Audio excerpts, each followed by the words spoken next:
and welcome to our second ever Third Thursday conversation. Third Thursdays were designed as a forum for discussing interesting and timely issues with a variety of experts. As educators, we spend our whole day trying to help children connect the pieces, connect the dots in their curiosity and their learning. And we want that for ourselves, and we want that for our whole community. And so Third Thursday conversations were created in a way to kind of meet that need. And tonight is a perfect example. Tonight we brought together the people that made our school possible. We're sitting here because of them.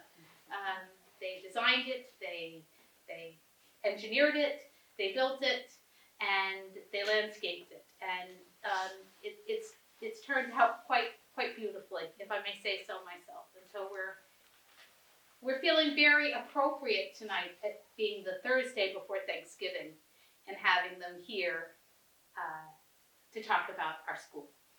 So I'll just give a brief introduction of all of you and say something embarrassing about each one of you, and then you can go ahead and talk about yourselves a little bit, and then we'll have some questions, and then you all will be able to ask some questions of them as well. So, Tom Daly, site civil engineer. Tom's affiliation with our property here goes back beyond us. In fact, he had done a site survey of this property for a previous owner, and so when they arrived at Tom's office for the very first meeting, he already had the map completed and laid out on the table. So there are no coincidences, but we're very lucky that it worked out this way. Eric Cushman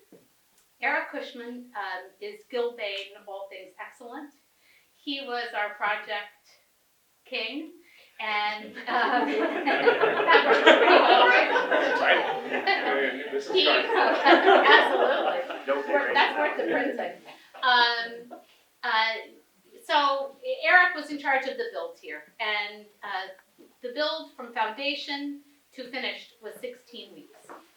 And we always had confidence that it would be finished, and indeed it was. And we moved in the fall of 2018. And now, a year later, Eric is also the proud papa of a new little boy, Tanner, born just this fall. Karen Patrickman, she's our principal architect. Karen, I love to make connections, and so here's an interesting one for Karen. Karen first studied music when she went to college before she was environmental studies and architecture, and she still plays the flute. I actually got to hear her, and the piccolo. And an interesting connection is she was playing in the Guilford Band with our very own environmentalist, Grace Kenny, who is playing the French horn. So Karen is the imaginative artist that came up with the design for our school.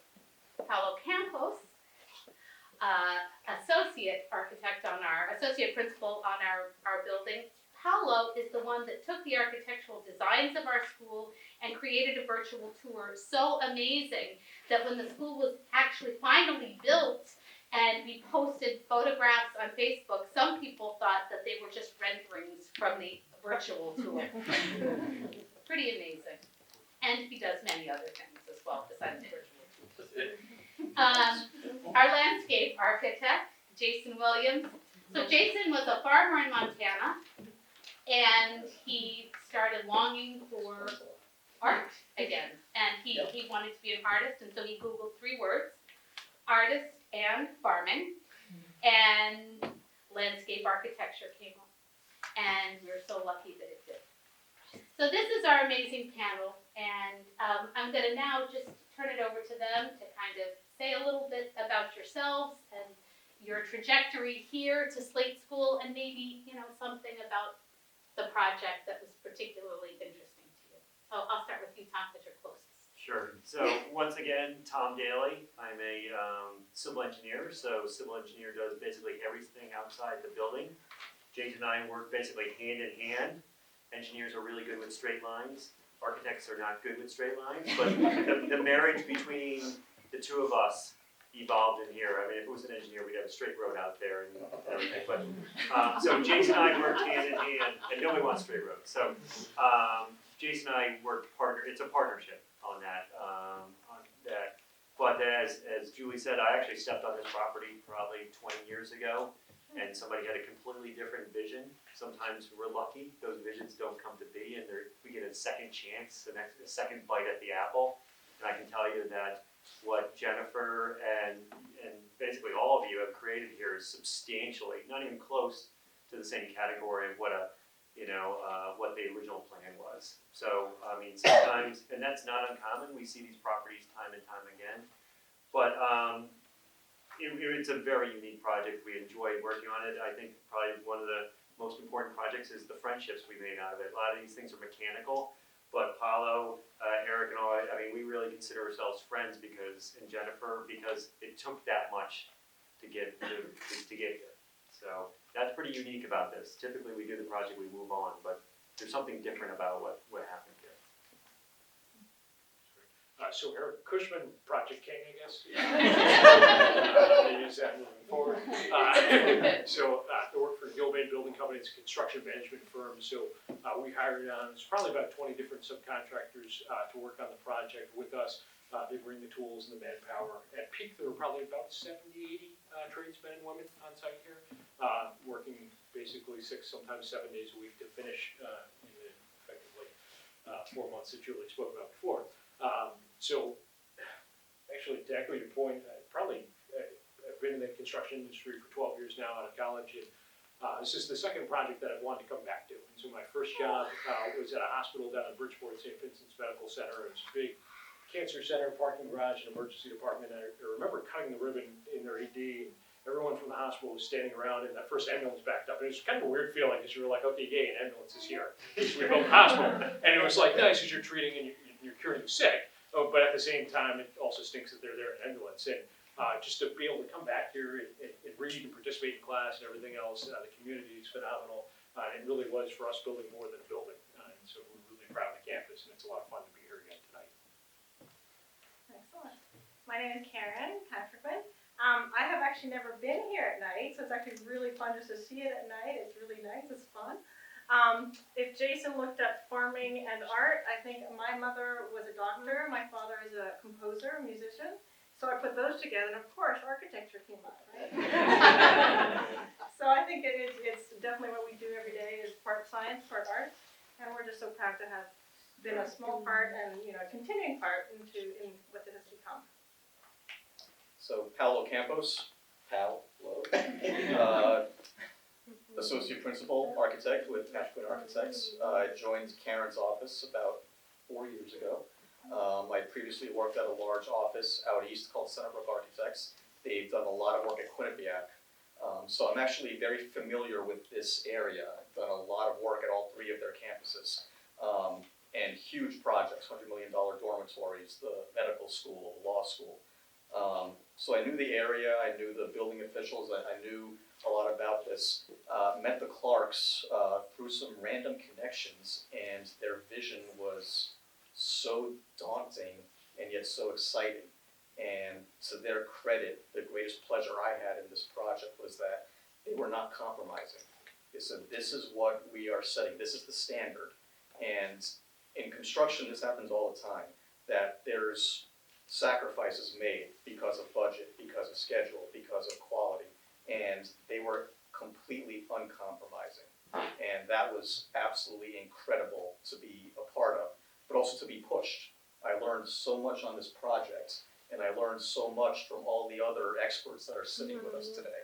And to me, that's really the greatest thing that came out of this, is that we talk about making a team of collaborative professionals, and that's really what happened here.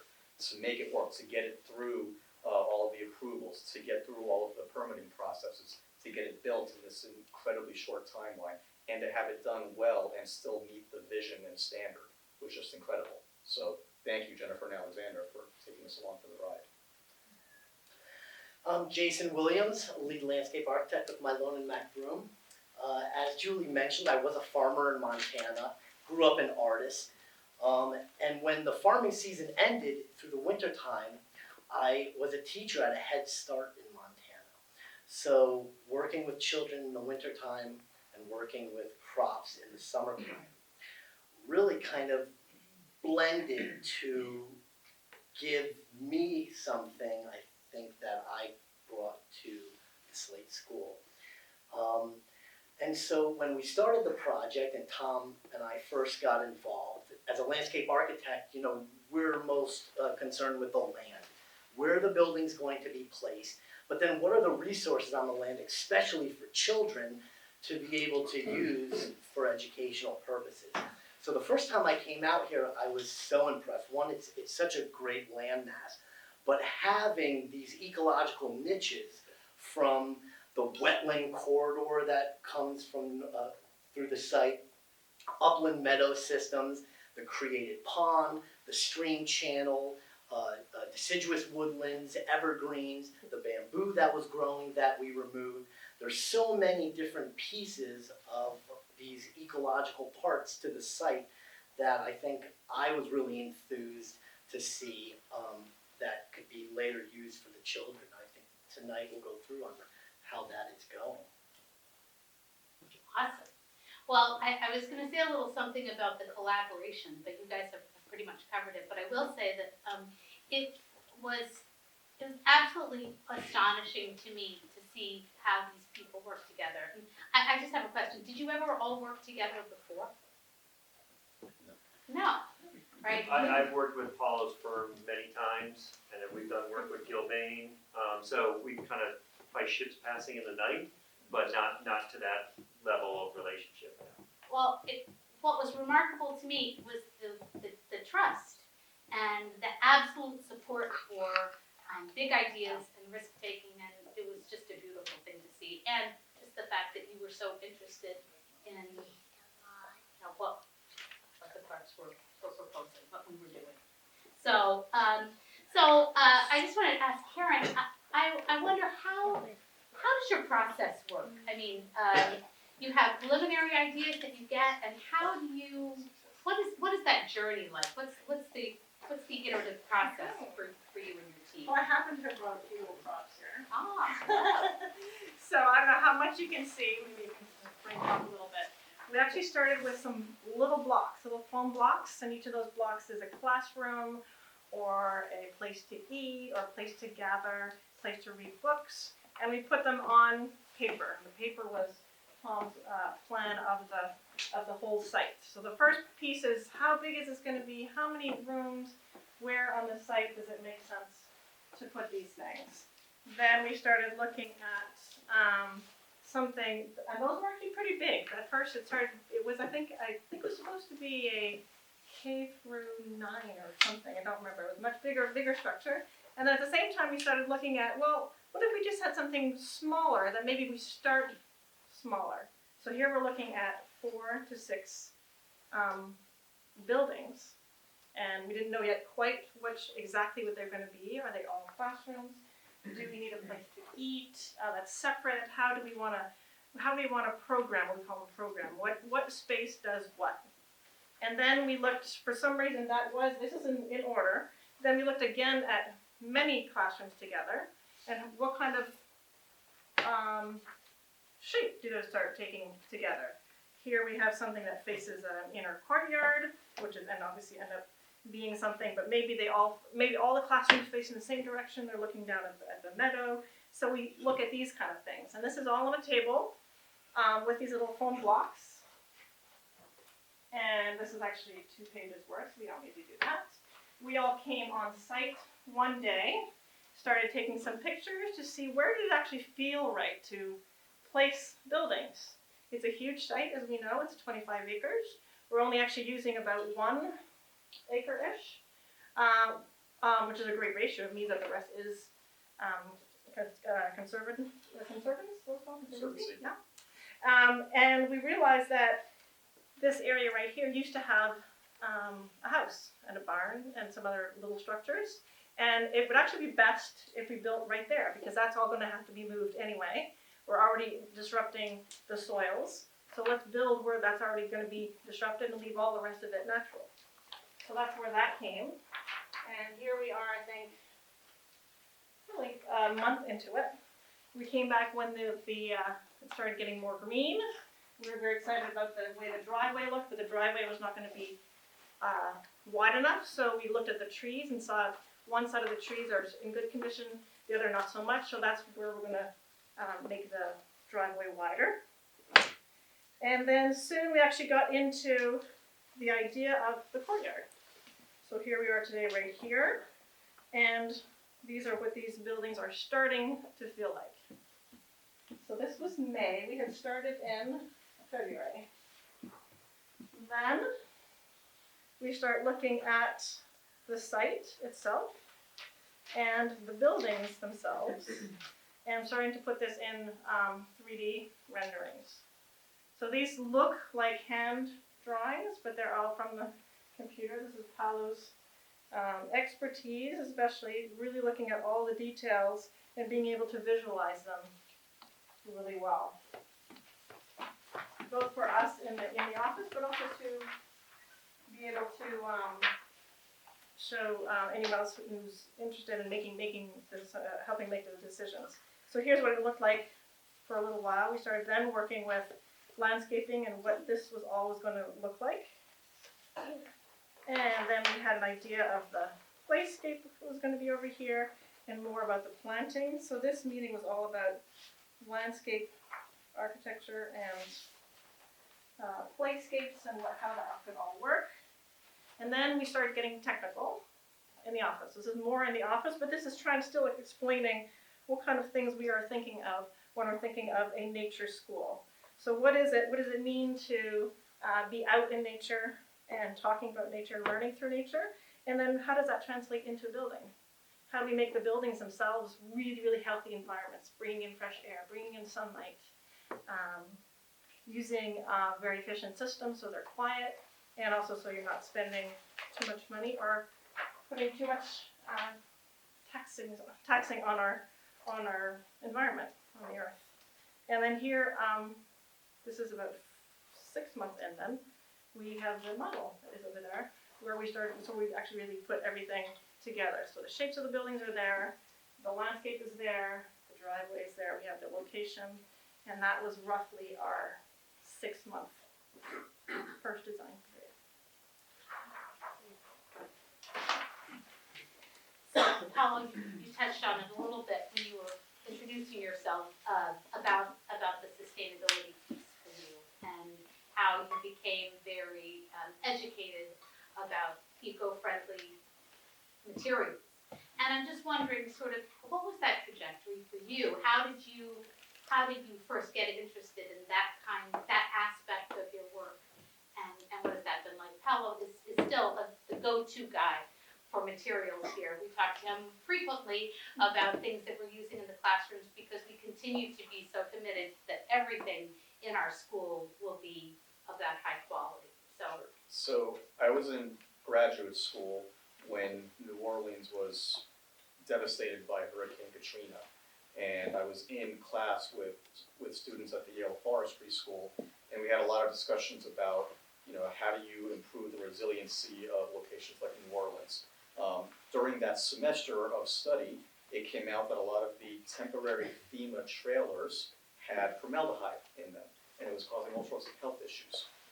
To that point, I was not a chemist, obviously, I was an architect. I didn't do a lot of chemistry in high school or in college, and I was struck by the incredible detrimental health impacts that these ostensibly good, housing habitats were creating on the occupants. And I didn't know anything about formaldehyde. I thought it was a throwaway line from Mrs. Doubtfire when Robin Williams said, "It's the formaldehyde that keeps Granny preserved." I honestly didn't know anything about it. So that was at a time when sustainability was really kicking off as this grand notion in schools of architecture, schools of engineering, and just the general industry as a whole. And there were lots of grand visions about how to make buildings more energy efficient, more durable. There wasn't much done, though, at that time, this is back in 2005, about actually studying the scientific health implications of these things. So there was this kind of interesting test period from about 2005 to 2012. I graduated, I did my apprenticeship, I earned my architectural license. And I was always reading these kind of white papers, these medical journals, these health journals about implications of VOCs, formaldehydes, arsenic, phthalates, things in plastic, things in metal, things in the earth, in fertilizers. And it just coincided that was part of a larger movement in various places throughout the United States, throughout the planet, to be honest, where like-minded individuals were pooling their resources together and doing this research and documenting it and saying, here's a list of chemicals that are really bad for the human body in any amounts. And we really should look really closely at our materials, our assemblies, what we put into the buildings, not just the walls, but the foundation, the roof, the furniture. You know, all of these things are in with us, even our clothing, for example. And they're publishing these databases. And one of the challenges is how do you sort through these databases and figure out how you move from outside to in and find the right materials and find the right assemblies for everything. It takes patience, it takes the right kind of owner, who I said is not compromising. And so we found an insulation product that was formaldehyde free. It was so new, and Eric is smiling and laughing, it was so new to the market, it had only been around for about a year when we started construction, that it wasn't available. The only place they could find it was in Alabama or Missouri. So tractor trailer, so if you don't mind, I'll tell the story for a second. So that 4 months that we had from foundations, we're scrambling to finish the building. And so behind the walls is insulation. And so once you put in your framing, you put in your in-wall roughing for electrical outlets and things like that, you put in your insulation, then you can sheetrock. So it's an important step to finish the building. Tractor trailer of insulation shows up to the project site. And Alex, our superintendent, who's kind of here every day monitoring the work, grabs the product data for the submittal, which is the document that Paolo had approved to say this is the product we're going to use. Grabs it, takes a look, and says, wait a minute, that stuff is not right. It's a tractor trailer full of stuff that's just been unloaded. It's ready to go into the building. We had the inspectors coming like a day later because we're trying to finish. And sure enough, it wasn't the exact formaldehyde-free product. And even though it might have said it was, there's literally like one roll from Owens Corning that happens a couple of times a year to go get it done. So we ended up making tons of phone calls, found it in Joplin, Missouri, got it on a FedEx dedicated freight overnight here in like 48 hours to get it installed. But it was really one of those things where it was Alex being tough-minded, thankfully, to say, hey, wait a minute, this is not right. It looked like it was the correct stuff because the advertisement is kind of like food, right? So, you know, you read about what's in your food at the house and everything else, and it might say formaldehyde-free on the cover of the insulation at Home Depot, but when you really start to dig into it, maybe it's not, it's a part of their process. And so this one specific brand that Paolo had specified and found for us, sure enough, was not the one that made it on the truck that day and caused me a couple of gray hairs on the head, which I've since dyed back. So to that point, it's still there. You know, all of this stuff is still out there, and it's about educating, it's about doing the research and following that right chain of command and that right protocol to say, hey, wait a minute, there's something not right here. And whoever that is, whether it's me, whether it's Jennifer, whether it's Eric or Alex, someone had the buy-in to the vision to say, hey, we got an issue here, let's figure out how to solve it. So, in a nutshell, that's how it started and that's how it's continuing. And it's only the tip of the iceberg, to be honest. There's a lot more coming down the pike about building design, building construction, and what impact it has on our health and on our environment. So I look forward to seeing that continually implemented here at Slate School, and hopefully this serves as an example for other projects as well. So Eric mentioned, you know, the trailer came out of the trailer and saw that the things were not quite right. So we had this construction trailer out front as the school was being built, and in the construction trailer was this enormous whiteboard with all these lines and sticky notes for every imaginable material, everything that was going to happen when. All the trades would come in and they would sit at a table. Am I saying it right? And they would discuss when things could happen and how things were going to work out.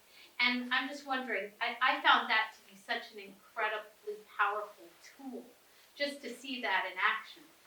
There were so many things, one depending on the other, and I'm just wondering if there are other things that you've learned in doing projects like this that are so incredibly intricately jigsawed that we might be able to borrow in our own lives. What are some tips you might have for us in that way? So it's a tool called Last Planner, which is a concept of lean, basically. And so if you're going to the airport, when you go to the airport, you probably say, I've got a 6 o'clock flight. It's an hour drive to the airport. I need to be at security maybe an hour before that. You always work your way back, right? And so we end up doing the same thing with scheduling on our construction projects, where there's a milestone date. School has to open on this day. So you work yourself backwards from that date and say, okay, well, to be done on that date, I need to have the building weathertight by this period of time. I need to have the foundations in, whatever those major milestones are. And you work out those minute details to make sure that it can all work. And our biggest thing with the whole process is trust but verify with that as well, because there's so many people that touched this project. I said 70 tradesmen and women who were on the site, but there's product coming from all over the place. And whether it was the slate tiles on the outside of the building, whether it was the wood that was coming out of Canada, everything kind of had to come from a different spot. And for us, you have to micromanage those parts and details. I started Tom the same way, where I thought I wanted to be an architect, and I was drawing a lot of straight lines. I always said I would be a really great Walmart designer. Wall, square, I get the details right, and it wasn't how I thought. And so my brain works, I like to put together the puzzle pieces. So these guys all kind of draw the puzzle for us, but then we're still responsible for putting it together and making sure that we can figure out, yes, we can get this material here in time, or yes, we can get this building done using something like Last Planner, and making sure that we're coordinating all those details is really important, because when something falls through the cracks, and the drywall guy told you he was going to order the insulation, but then he forgot about it, and you didn't order it, or it's back ordered because it's a specialty product, we can't hit the dates that we might have needed to hit, and so that planning for us is really key. And it sounds like micromanagement, it's silly with little sticky notes that you're writing on, but it's simple, and there's technology out there to make that better. You can use computers for it, but there's nothing like sitting in a construction trailer on our job sites with the 12 or 15 foremen who are there making commitments on behalf of their companies and saying, yes, I'm going to have the 10 guys here that I need to finish the drywall in this classroom, and sit down in front of their peers together, make that commitment, and then when they fail, it's kind of a brotherhood as well, where the guys pick on each other a little bit, right? And so you build that camaraderie on the job site. There's a feeling of accountability, and it helps us deliver the jobs on time. Thank you. Tom, your work on our project was so incredibly important to us, and I'm not sure that I understand, and so therefore I'm wondering if everyone else understands exactly what being a civil engineer on a property like this, on a project like this, entails. And so I wonder if you could tell us a little bit about that, and then also maybe for our students here, tell them a little bit about what excited you about this job when you were growing up. Sure. I think, so civil engineer is basically, we do everything 5 feet outside the building. So we design the roads, pick the pavement section. Now, when I say civil engineer in our firm, it's a partnership. So I never select anything, but all the pipes that are underneath the road, when you turn the water on, we brought the water main up. Even we managed the project in terms of how the contour of the land is, and those type of things. So it's everything once you step out of a building, you're into my world. Once you step in, not my, I don't step out of the lane. So I want to be an architect too, but my counselor said, you'll never get a job. Go be someone. So I followed her. I must have, but so that's what the civil, so it's pipes. But we have different types of engineers. We have traffic engineers. So when this project was being approved, we had to hire traffic engineers to prove that you can safely get in and out. The neighborhood was not going to see a negative impact. We have structural engineers that design the stairs that are walking up here. So there's electrical engineers that work outside. So engineering is part of that. Really just building everything outside. And we put together a set of plans. But my early part of career, I remember two things part of it. It kind of comes back to this Slate School over it. I remember in kindergarten, early on, my teacher gave me an old clock, with the gears in it, said, take it apart. I destroyed this thing. But I came home with a little plastic bag with all the gears in it, and I was like, Mom, I'm in. And then even Cub Scouts are doing a tour. Somebody was a civil engineer who went out on the construction site. But the thing I do enjoy about civil engineering is it really allows people's dreams to come true. The land is the same, but everybody's vision, as I said, somebody had a different vision, but it's really about working with clients to develop that vision. And that's what makes it fun. I mean, we can say it's a lot about engineering, but a lot of what I do is not engineering. It's working with clients, it's working with that, it's communication. The planning and zoning wetlands process on this project was a bear, to say the least. But it took a village for us to be successful there. So half the time I was actually acting as an attorney, I think, on this project, and not much of an engineer. A little bit of a cheerleader, little communicator. Yeah, we need it. I've been delivery boy, I drove plans places, we negotiated things. So, but that's what I enjoy about it. It's just not simply drawing lines on a paper. It has to be successful, it takes much more than that. And Eric talked about, his vision, but it's really about partnerships with the subs. I mean, if you didn't have the quality of subs and the relationships you would have never got there. So we're all in on a project like this, and with the timeline, it was really critical. So that's one thing I do like about civil engineering now. It's not always about engineering. It's about listening, right? Jennifer came to us, Alexander came in and said, this is our vision. We have to be listeners. How do we execute that plan?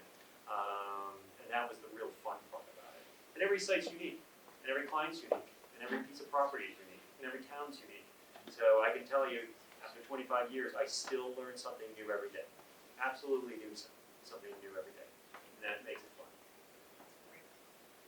So Jason, I'm just wondering, I watched you, in meetings, choose and design incredible spots for kids to play, and I know that you are passionate about having all of the plants be native here, so they belong here. Can you tell us a little bit about, why that's part of your mission?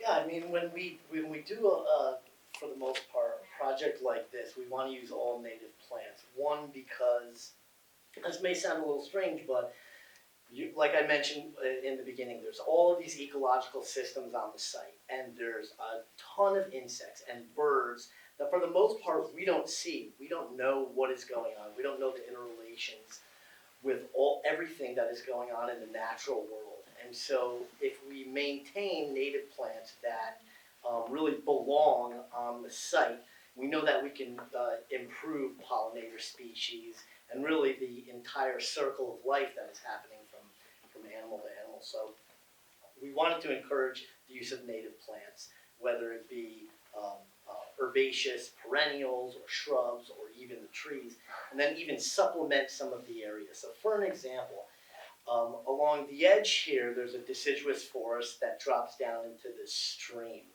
And there's a lot happening in that stream that we don't know because we're not down there, we don't have cameras down there, we're not monitoring it enough.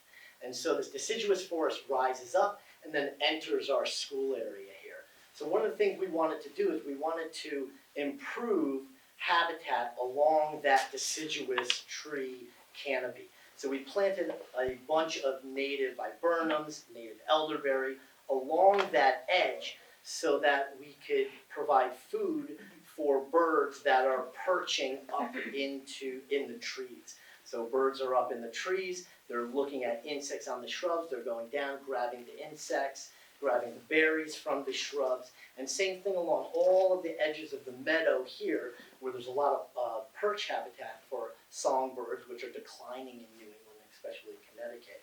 And these great meadows, which previously were completely mown, we've now allowed them to go through a maintenance program where we're allowing them to flower and seed, increasing the insects, increasing the bird habitat, and then bringing those native plants into the area. So in the entrance, there's some red twig dogwoods and some native ferns. So, it's going almost off of the sustainability, like what is the right thing to do when you're replanting a site? And you can see that. And as plants grow, architecture's static. Once it's built, it's there. But plants change, plants die, they grow differently. And so I think that's really exciting to see that happening. Just piggybacking off of what Tom was saying, why kind of the plants interrelate into the civil engineering. When it rains, you know, we can see the plants are taking up the water and how they're relating to the woodland. But we're really not outside when it's pouring rain. We don't know where the rain goes when it hits the roadway coming up or how it's shedding down the wetlands. When you flush a toilet, where does that go? Well, it goes into a pipe out behind the white pines here to a leaching field. And so we forget how important civil engineering is because it's really the invisible world. And so working with Tom and I on all of the projects that we do is really interesting because we go from visioning in the beginning and then moving into kind of this invisible world. Once Eric comes in and is excavating and trenching and the civil engineering goes in and everything invisible is put underground, backfilled, then comes the landscape architecture and the architecture really to make kind of the visual and everything look nice and pretty. So Jason, thank you for pointing out, for everything I do no ACs. Like, Paolo's got a, you get the plans, Paolo and Karen get it. Everything I did was below the ground, you just drive over top. When you started talking, Paolo said to me, civil engineer never gets any more. and it is true. I owe you one. It is true because people don't look at catch basins. You know, you walk over a manhole and you don't know what that manhole is doing. But without the invisibility of the utilities, none of this can happen. You will have buildings flooding and so forth. Test case was the first month that the school was open. We had, was it 8 or 9 inches of rain in North Haven? And usually for a brand new construction, or construction that's been turned over and is no longer occupied as a construction site, but the plants haven't grown in yet. You know, the seed is just taking place. Usually that spells disaster, erosion, flooding, a lot of mud. This place hold So, you know, that speaks to, there was some guy that knew what he was doing down there, and he actually was proven right in all of what he drew and engineered, so. And so a kind of a perfect example going back even to what Karen was talking about. So we identify where the buildings are being placed. The transportation engineer, traffic engineer comes in. Tom, myself, and Dave, the traffic engineer, work together to determine, based on zoning, how much parking we need and what the driveway looks like. Because at some point, emergency vehicles, even a ladder truck, fire truck, needs to get through the site with cars parked. And so, based on the design of the roundabout here, we're left with this big open area that traditionally and historically, civil engineers would have maybe just put catch basins everywhere to collect the sheet runoff from the asphalt. But if you notice, we have a very, very large infiltration area out there, which is essentially just a pit in the ground that has sandy soil in it and planted with perennials and species that can take drought when there's no rain, but also flood inundation when the water does go. So instead of just dumping the water right into a catch basin, putting it into a pipe and saying goodbye, we're holding back the water, letting it soak down into the soil, moving underneath all of these buildings and catching in to the wetland system, which is running down to Mansfield Road. It's a really big collaboration effort, things like stormwater management. All of the people that you see here not only collaborated with each other and with all of us, but they also have collaborated with our students. Everybody here has been back and has worked in the classroom with students from our school. They've met all of these people, they know what they've done, and they've also had the opportunity to work with them on various little projects. And one project which gets a lot of, I don't know, it's beautiful, everybody sees it, is the playscape. And I wonder if you guys could talk a little bit about that day that you came in and worked with the children, and then what happened after that to make the playscape happen this summer. Wait a minute, you guys have playscape? I got a mud puddle. At the Slate School, a mud puddle is No. a playscape. Very important because parents don't let kids The during one student who was at the time of his life, and he was about this deep in it. So I get the mud puddle, you got the playscape, but I'll let you. Yeah. There's so many like natural playscapes out there. I mean, if you Google it, it's insane. And so when Jennifer said, you know, we want to do something really natural, Paolo and I got together and we said, what is like the simplest thing that we could do? What is the simplest thing that kids do? So we thought, well, climbing trees. Okay, we've got trees, we've got branches and limbs. And so Paolo and I started to tinker around with, you know, a big log structure. And working with a playground designer out of Fairfield who does similar things, we were kind of able to vision that. But we didn't just want to design something and then put it on the site. It really had to come from the students. And so what we did is we got a bunch of like FedEx tubes and brought them in with some tape. We really did something that designers never do, kind of interact with the students and say, here's what we're thinking. So we have pictures of where this is done before. We said, what do you students think about this? And obviously everybody was like, this is great, let's do it.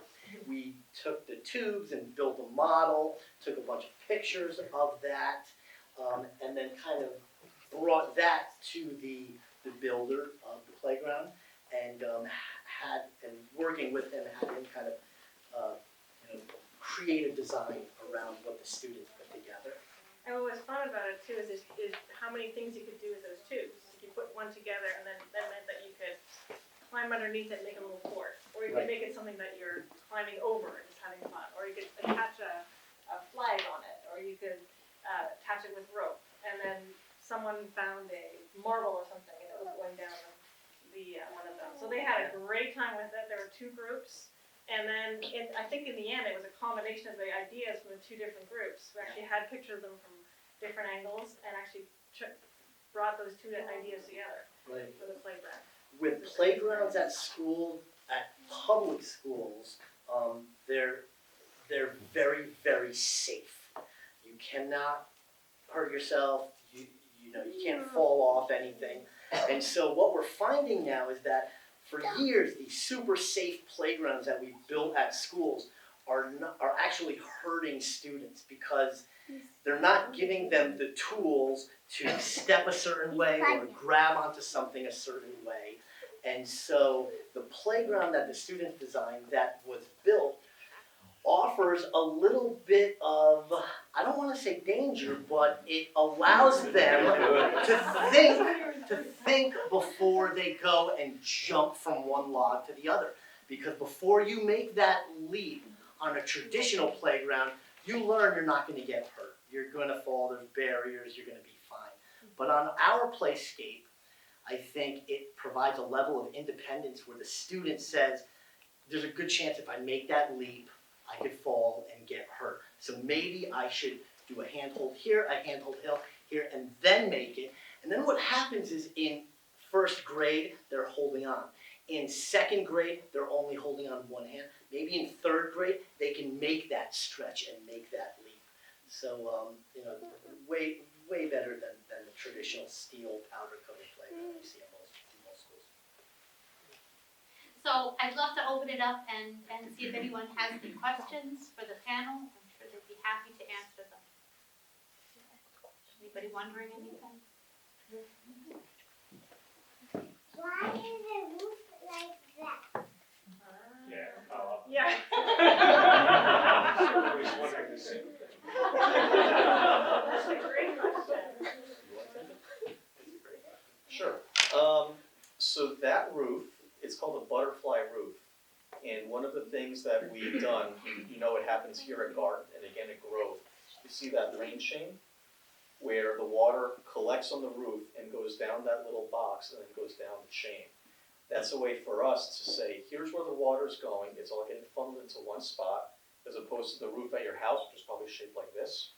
You see that, you know that goes into gutters. Those gutters either go right out onto your lawn or your driveway, or they go into the ground. Here we wanted to say, let's collect that water, and let's see when there's a light rainstorm, how much is coming off that roof? What does the rain chain look like? What does it sound like? when there's snow and ice building up, that rain chain turns into this really incredible ice sculpture thing. You know, think of Elsa's ice castle in Frozen. She got nothing on that rain chain after a nice ice storm. That roof lets us collect that water in one spot. So that always happens. If we did the roof this way, then that same amount of water would go into two spots. And if we did a rain chain there, it wouldn't work as well. So that was one approach to say, we want to celebrate this feature of our natural environment when it rains or when it snows. And that's a way to collect that and concentrate it. Does that make sense? Also, Yeah, Paula, I was gonna say- would we be able to get those windows? That's exactly what I That's was another gonna thing say, too, yeah. yeah. Yeah, I was just gonna say that with this being the low point in the middle of the classroom, it means that at the edges where the light's coming in, you're getting extra windows up high. So you're getting a lot more natural light in your classroom than if it was going the other way. So today when we saw the hawk fly right up to the windows, right, we wouldn't have been able to see that, that would have been, right, so we could see that because of this. Oh, more questions? Yeah. How challenging was the 4-month timeline? Because that just seems to me to be pretty amazing. Yeah, I would have loved another month or two, but that wasn't happening. No, it's tough. So, Karen said she had like 6 months to do all these plans and drawings. I don't know where that came from before, but it was. I mean, ultimately, the buildings are about 1,000 square feet each. You can only throw so many tradesmen and women in these buildings to put them together, right? So it's not like 100,000 square foot school, or something like that, or a larger structure, where you just physically can't take that kind of density, right? And so to build something in 4 months, well, you can build a lot of things. And when you build large buildings, a larger school, maybe a public middle school ground up might take you a year, for maybe 60,000, 70,000 square foot building. So when you look at compressing the timeline, there's so many activities that have to happen one after another that you really do have to plan it out very well, and then ultimately work with these folks to make sure that we get answers in time, that we can figure out details, work with the municipality and the building department so they understand what's happening, and then you have to be careful as to how you stack the trades because you can't have the flooring guy and the painter working on top of each other and really sequence it well. So it was definitely tight, but it happened somehow. Do most of your projects end on time? I remember when Diana told me, I thought, I have never been involved in a building project. I mean, it's all been residential, but no one has ever come in on time, so I thought, no way, we're gonna be in Alexander's office building. We wouldn't really be in business if we didn't, right? So you try and keep yourselves out of the newspaper for those things. And, at the end of the day, it starts from the beginning, right? So when we got involved, it was probably December, November timeframe maybe. And we're kind of already saying, oh boy, this is going to be a barn burner, and you have to start that planning process immediately. And I like to say almost engineer a project you can construct in that time frame, right? And so you have to make sure that the design team's not specifying, products that you have to source that are, far overseas, that are months away from getting. The project recently where it was a corporate office type of project, but the air handling units, the supplemental cooling, was going to take 3 months to get, and it was a 3-month project, right? And so you can't do that, and so you have to work with the design team to say, well, wait a minute, you need to grab something that's a little more off the shelf. There is no on the shelf in our business really anymore. Something always comes with a lead time for that product. But it's really a big part of our job to make sure that for our clients, especially in buildings that are, highly publicized, people are watching them, that you gotta figure out the ways to hit the dates. You have to really work together to get there. And schools are unique in the fact that date can't move. Yeah. Okay, Right. so residential, it'll be 2 more weeks. Well, It's 2 more right. weeks, right? And just keep on renting that house. You don't have to worry about it. Right. Corporate buildings are different. Either some jobs we do, but there is certain niches of the business, especially on schools, like when we do athletic fields. It has to, the schedule. You can tell them to schedule your away games the first 2 weeks, but that's the deadline. I mean, so it's non-negotiable. So it does put a level of pressure and planning that is required, and you just hope it doesn't rain.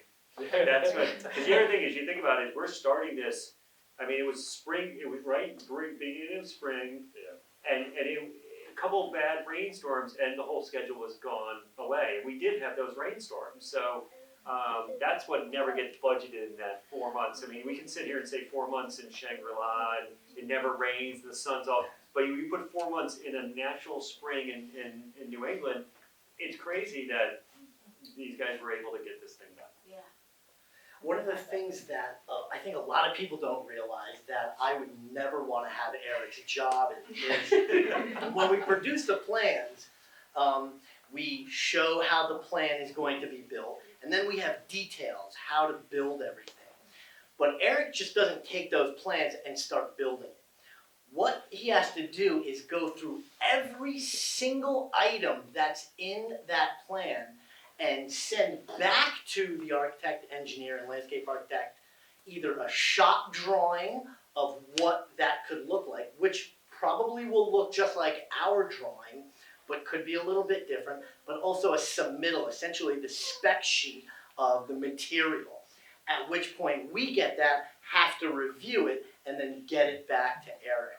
So typically, you get a shop drawing or a submittal, and over the next week, you go through it and then get it back to Eric. For a project like this, it had to happen that day. Everything had to go very, very quickly. So whatever project you were working on, you had to drop it, immediately get on the shop drawing and submittal. Question right here. How long did it take you to build this? So we started in February and finished in September. But February was Yeah. site clearing. It was really big, so, making space for yeah. all So the workers. we had to do a lot of Tom's stuff early on, so really February, you get a lot of stuff on the civil plan, so you can't really see. So really, do you know what a foundation is? Do you know what concrete is? You ever see what concrete? Yeah. So when the concrete was poured to when the classroom was done was really May to September. So that was like 4 months. Lily, what's your question, Lily? Why did the doors slide? Why did the door slide? That's a good question. So that when you go to open the door and someone's outside, you don't smack them in the face. Or if the door opens in, you don't have to make space where you could have your chair right up against the window, and instead of the door swinging in and making you move your chair, the door just slides right open. And by the way, I've had the door swung open into my face, so it hurt. Any other questions? Yes, here we go. CJ?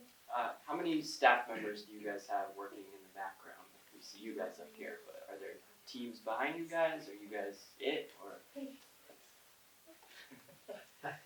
For the civil side, we might have had, well, there's some so on the civil side, we probably, a dozen people might have touched this, but we have traffic engineers, we had wetland scientists who went out and flagged the wetlands.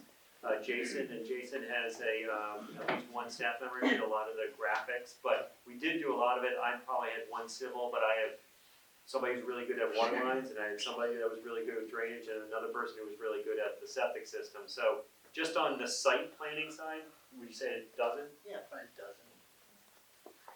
Show us. Yeah. I did most of the drawings, so if you ever get a copy of the drawing set, my initials are on most of the architectural sheets, but that doesn't mean that I didn't have help. So I would generally set the direction of what each sheet had to have on it. I would start some of the details, and then our staff in the office would help flesh out the rest. So I didn't draw every detail of the window at the top, at the sides, and at the bottom, but I said, we need to have those drawings, and this is what they need to say in them. And then one of our staff members helped develop that, and I would review it. And that was pretty consistent throughout the process, so. 4 people from our office? Yeah, at our peak, we had about 4, yeah. But you gotta add in, you then hired a mechanical engineer, you Oh, hired a yeah, we plumbing talked about engineer, you that. hired a structural engineer, you hired a acoustic. Part of what So we there's a do- team that's behind that. Yeah, exactly. Don't let him think he's seen them all night. Like this thing. I can't let him off the hook. No, so part of what we do though is we pull in experts to help pull the thing together. And so a lot of that is, structural engineer who helped size that beam that you guys are sitting under. So there's probably 2 people. That is probably 2 or 3. The MEP team, so that's mechanical, that's all of your air, heating and cooling. Electrical speaks for itself, your power, your lights. So mechanical is probably 3 people. Electrical was probably 3 people. Plumbing was 2 people. We had a lighting designer that helped us with taking the lights inside and outside and determining whether we needed 3 lights per bay or 4 lights per bay. That was a person. We had a person that helped us with the skin of the building. And these buildings are very high performing. What does that mean? It means that the walls are like a foot thick. It's the structure, it's the insulation, it's another layer of insulation, it's the siding on the outside, and making sure that the building would breathe properly and not be an issue. So it's good to have a second set of eyes and ears. We do it, but this person helps review what we did and make suggestions or say, yeah, you guys are on the right track. Hey, why don't you look at this instead of that? So it's helpful to have that second set of eyes and ears. So So that's 12. that's 12 so far. Plus 4 of us. So it's Plus 4 of us, yeah. Okay, so we can do that. So it's, it adds up. So on our side, we had, of our own staff, probably about 4 on site. Alex, who's our superintendent, Rob, project manager, Kendall, project engineer, and then we had an intern, Shane. But then I mentioned probably about 70 tradesmen at peak. Guess, and I would have to check our orientation logs, but probably, I would venture to say 120 to 150 different people who put their hands on this property, maybe more than that. And then you go back into all of those vendors, right, and the material suppliers and everything else, and there are a lot of hands involved in getting it done. I think we had something like 30 carpenters who were at peak here just doing drywall and and siding, things like that. 15 guys working on site work. So there were really a lot of people to make it all happen. Are any of the kids adding this up, please?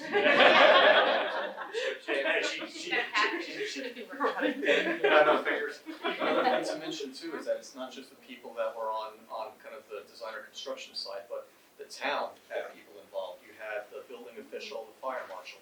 The building official, that's the building inspector, Mr. Giulio Floriano.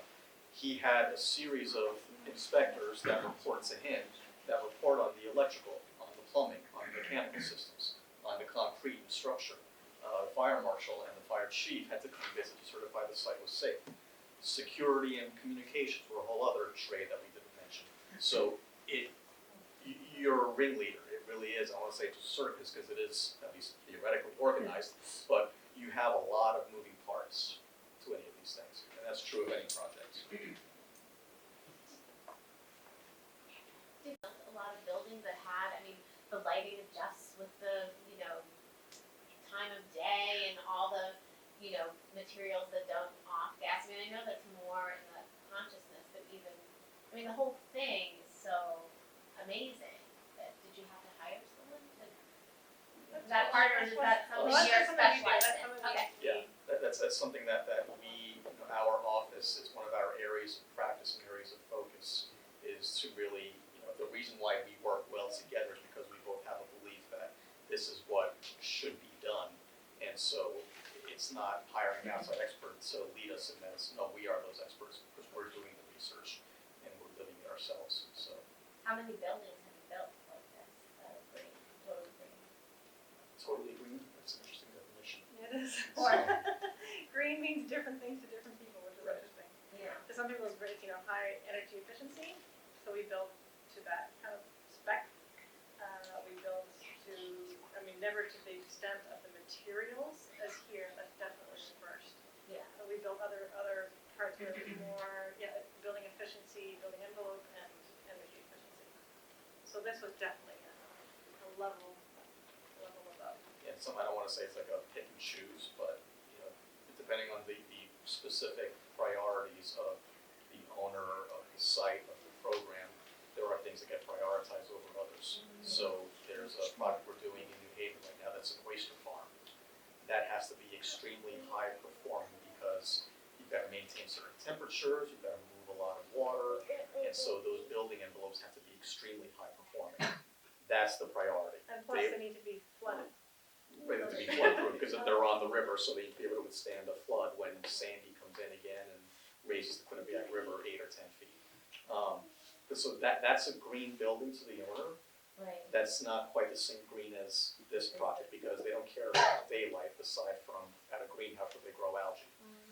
They don't care about the circadian lighting, and they don't care about the low VOC finishes, because they don't have any finishes. It's really bare bones inside those buildings. Yeah. So green is a sort of working strategy. Right. Gets suited to each specific project. And so we have a kit of parts and experts that help define that when it's something that's beyond our knowledge. So our job is to bring those people into the team and put them in a position to succeed. I lived through Katrina. I was actually living in New Orleans at the time.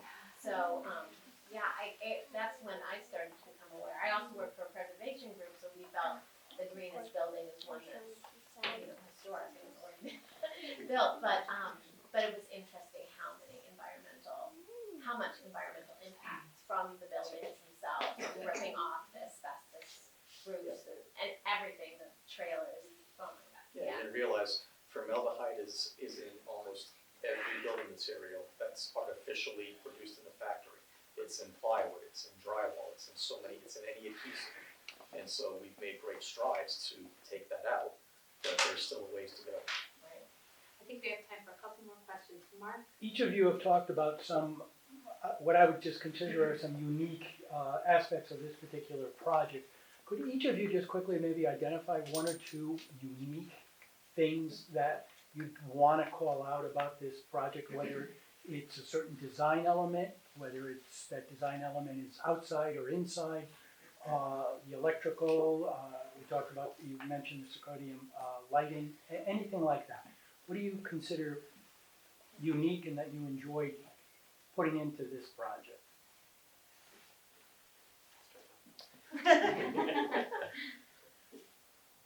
I'll start in the middle. Sure.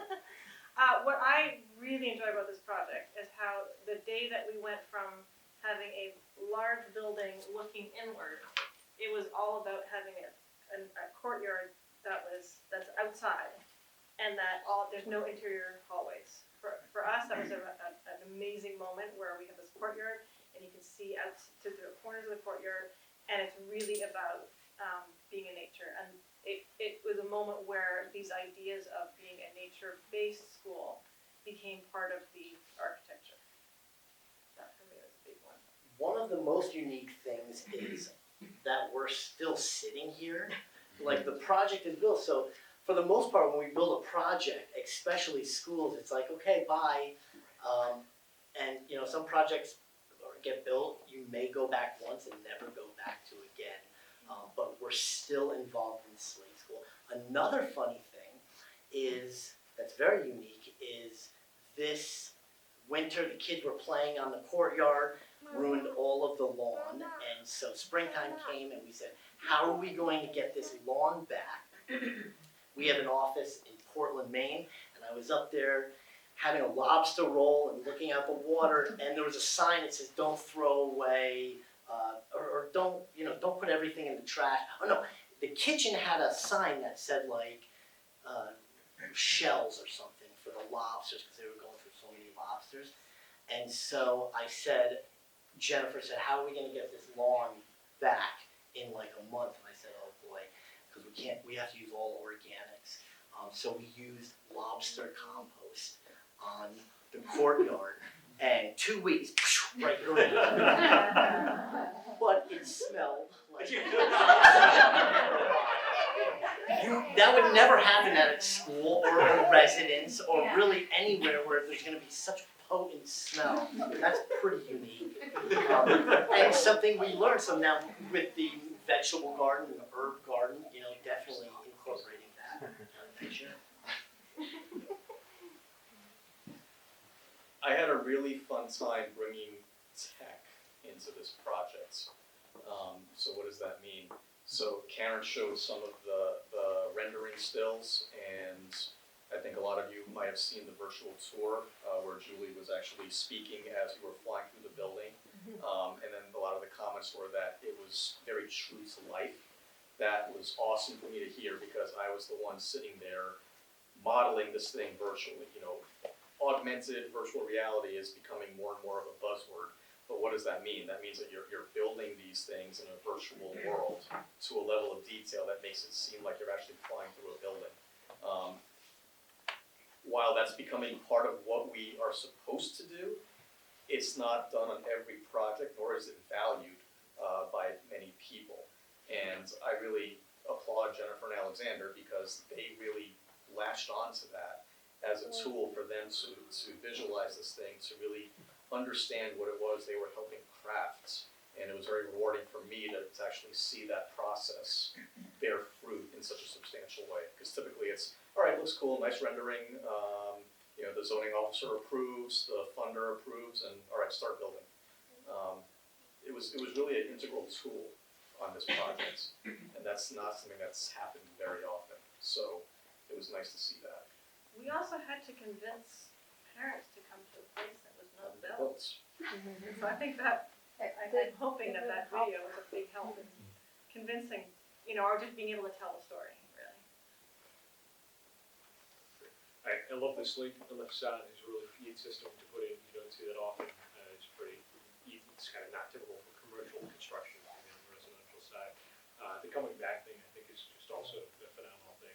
Really, you said probably 12 years, been involved in like 80 or 90 different construction projects, and two that I've come back to. It's really a special place to me, and we learned, like as Tom's point, just learned so much. And so we, on our side, we're told, by the architects what materials to put into the building. I never pay any attention to it. You follow the plan specifications. This job really started to open up my mind to it a little bit. Like Julie mentioned, we had our first son a couple months ago, and I started looking at like the crib and what's in the crib, right? And I would have never done that before. And I'm telling my wife at the store, I'm like, no, we can't buy this stuff. It's like made in China. I'm like, we gotta buy green card gold and all these things. And so I learned personally a lot on the project as well that I took away, which I really enjoyed. For me, it was twofold. One, it's very easy to talk about materials inside the building. Jennifer pushed us to look at the materials outside the building too. I mean, kids are walking out of the class, they're putting their hand on a hydrant. What's the paint in that hydrant? I mean, what is the paint on that catch basin? What is that? And unfortunately in the civil engineering world, there's very small, limited materials, but the questions were always asked for us. But I would say that the most unique thing about this project was I've never worked for a client that has worked so hard for this to be a success. I can tell you many clients would have walked away from this project. It was really hard, and Jennifer should be complimented for that, who rolled up her sleeves and basically worked with us and let us kind of do our job. But at the end of the day, it was not an easy project. It's not an easy project, and it would have never gotten here without just pure raw tenacity to get there. So, and that I learned a lot from that. That you can still be successful. It just takes a lot of hard work sometimes. Good, you got it? So, just want to thank everybody for coming tonight. You can see how incredible this team is, and I'm sure you know a little bit more now about why it feels so special to sit in this room and for all of us to sit in all of the rooms here and be on this property. So, just a big thank you.